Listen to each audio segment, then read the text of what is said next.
পেয়ে গেছি খাজানা। ইয়াহু হা হা হা। ভাই আজকে তো অনেক মজা করবো। হ্যাঁ চল আমরা যাই। দাঁড়াও, তোমরা দুজনে খাজানা কোথায় পেলে? আমাদের এসে এক জলপরা দিয়েছে, সে ওই পুকুরে থাকে। আমরা নিব, যাও ওর কাছ থেকে নিয়ে আসো। চল ভাই।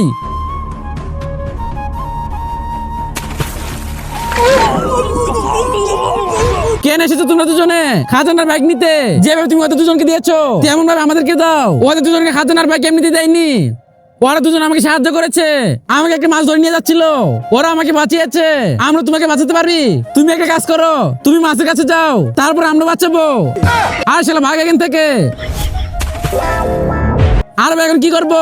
ওই জলপরার সাহায্য, কিন্তু অত কোনো বিপদে পড়েনি, তাহলে বিপদে ফেলবো।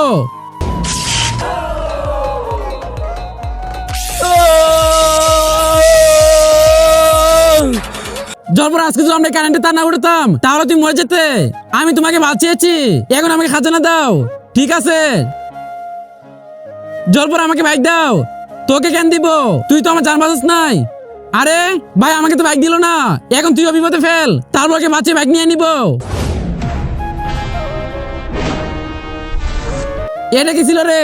এখনই বুঝে যাবি। তার আগে তুমি যদি চাও তোমার মা 100 বছর বেঁচে থাকো তাহলে ভিডিও লাইক করে চ্যানেল সাবস্ক্রাইব করে দিও। আরে লাইক সাবস্ক্রাইব তারাই করবে যারা মন থেকে মাকে ভালোবাসে। আর কমেন্টে আই লাভ ইউ মালিকো। এটা কি হচ্ছে আমার সাথে? আমাকে বাঁচাও। জলপরা এই নদীতে কে জানি বিষ মিশিয়ে দিয়েছে। তাড়াতাড়ি এটা খাও, না হলে মরে যাবে। এটা কি? এটা হলো গোবর। এটা খাও, তাহলে তুমি বমি করবে, তারপর সব বেরিয়ে চলে আসবে, তারপর তুমি বেঁচে যাবে। আমি মরে যাবো, তারপর গোবর খাবো না। আরে আর শালা তোর জলপরা মরে গেল, আর আমি কি করব? আমি তো গোবর নিয়ে আসছিলাম। আর শালা কেউ কেউ গোবর খেতে চায়। সর শালা।